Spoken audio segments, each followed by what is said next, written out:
Joining us now from Washington, columnist and associate editor for the Washington Post, David Ignatius. Richard Haas, John Meacham, John Hallman still at the table. So, David, what challenges face not only the president but the country in the coming year? Well, a lot of them, Joe. It's as if President Obama sometime last summer put a sign on the White House lawn saying, closed for business until after the election. Well, now we're well after the election, and the problems that have been waiting are stacked up. And I'd start with Iran. There have been quiet conversations going on all fall with the people who purport to be intermediaries, emissaries for the Iranian leadership, sketching possible deals that could be made to resolve the nuclear issue. President Obama and his advisors are going to have to decide over the next, I'd say, month or so, how serious those deals are. I think it's possible, in addition to a big meeting of the so-called P5+1 negotiating group with Iran, its major powers, including the U.S. plus Iran, that there may be possibly secret bilateral explorations between a U.S. and Iranian representative, just to see what kind of deal is possible, what kind of deal would satisfy the U.S. and Israel that Iran won't have a bomb and won't have the capability to break out to having one. So that's got to be resolved early in the new year, or the U.S. warnings that unless this is resolved, all options are on the table, will suddenly become very immediate, as will Israel's threat to act unilaterally. So that's the first thing on my list. I got a bunch of others, but I'd start. Let's take that one We'll stay first. with that one. Richard Haas, would you put that on the top of your list? For traditional foreign policy challenges, yes. And what you want to do is smoke the Iranians out. We want to go out with an ambitious negotiating offer, and we'll learn one of two things.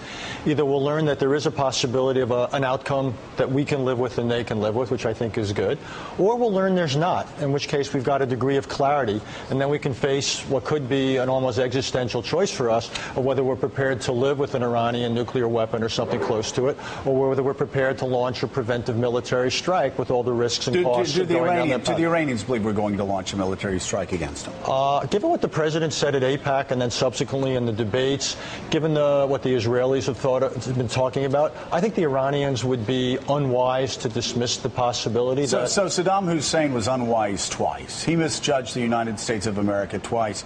The Iranians, do you think they're a little more keyed in on our willingness to go? I wouldn't. The answer is I don't think so, but also we don't know. Iranian decision-making is about as opaque as it gets. What exactly the Ayatollah knows, given the bubble he lives in, you don't know, I don't know.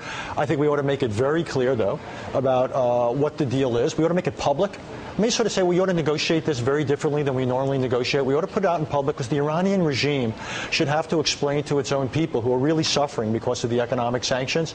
They should have to explain to the people of Iran why it is they would reject what seems to be a perfectly fair and reasonable offer that, among other things, wouldn't humiliate them in the nuclear side, but would allow their economy to grow again. I want to put that out there. I want to put them on the defensive. And by the way, if they reject a fair deal, it makes it easier for us to deal with our own politics and the rest of the world, because we've showed that the problem is more in Tehran. David Ignatius, I want to ask you the same question I asked Richard Haas. Do you think the Iranians will take a threat from the United States more seriously than Saddam Hussein or Noriega or other dictators took in years past?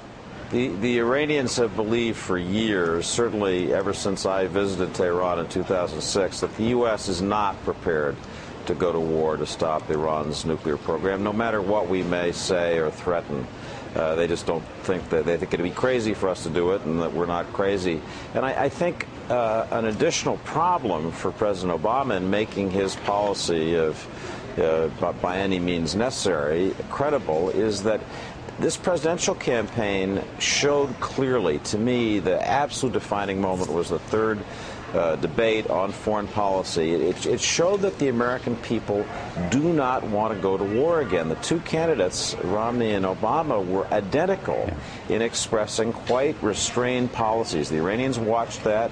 They know that even Romney, who was banging the drum for tough action against Iran a few months before, had read the polls, had his focus groups meet.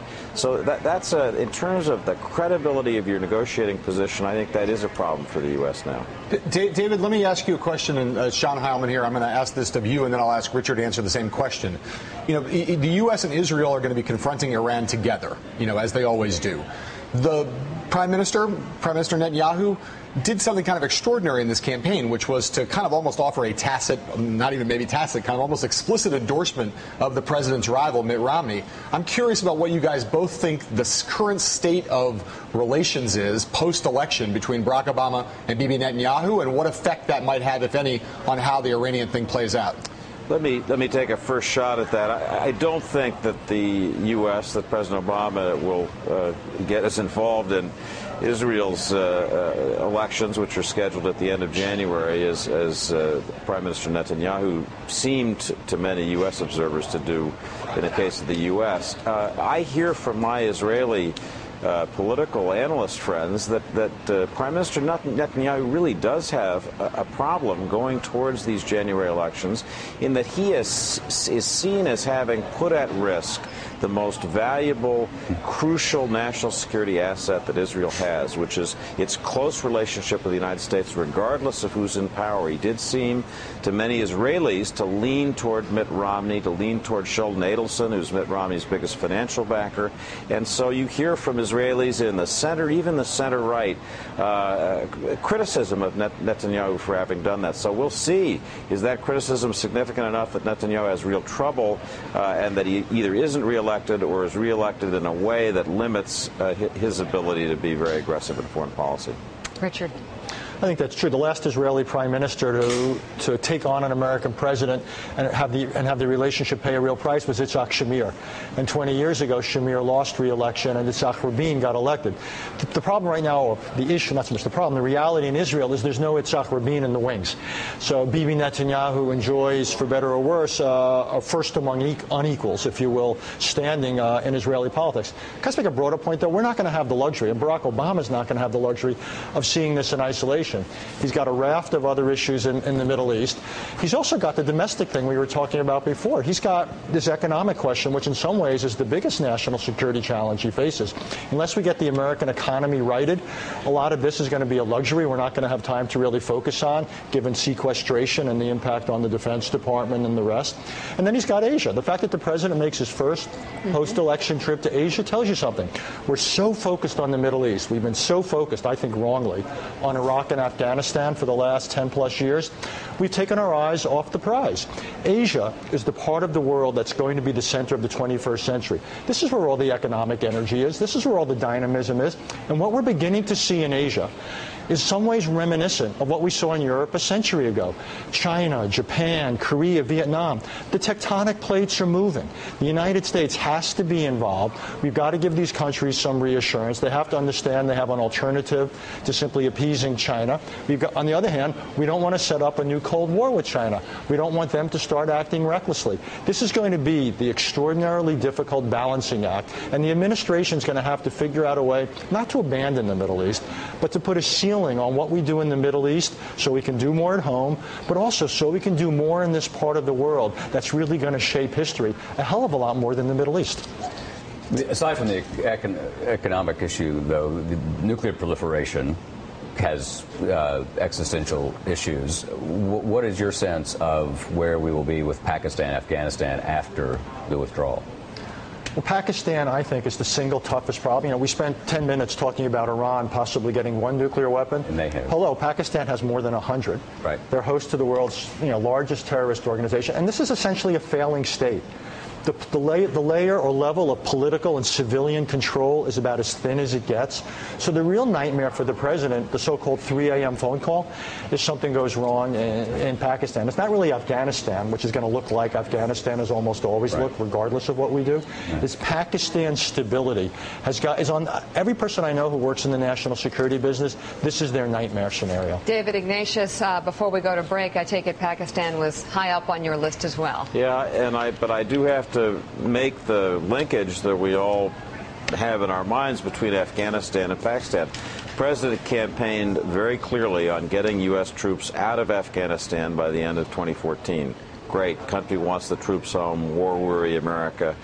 the problem is that the president's exit strategy is premised on the idea that Afghan forces will be strong enough to keep the country from civil war by 2014. And there's new evidence arriving all the time. I just read a recent report from a special inspector general looking at Afghanistan saying flatly the Afghan security forces will not be ready to stand on their own by the end of 2014. So what that means is that to have something short of a civil war that would throw Pakistan into this mess and make the region very unstable, you're going to need some kind of political strategy to bolster this container, this very loose container that's the nation of Afghanistan. My prediction would be if the U.S. can get something going with Iran, the U.S. will seek Iran's help as an additional regional player in stabilizing Afghanistan during the transition. That would please India, it would please, I think, the Russians, and it would add a counterweight to Pakistan and maybe make this a little bit simpler. David Ignatius, thanks very much. Coming up, we're just 3 weeks removed from Hurricane Sandy making landfall on the East Coast, and the storm already ranks as one of the worst economic disasters in U.S. history. We'll have the latest on the recovery efforts next on Morning Joe.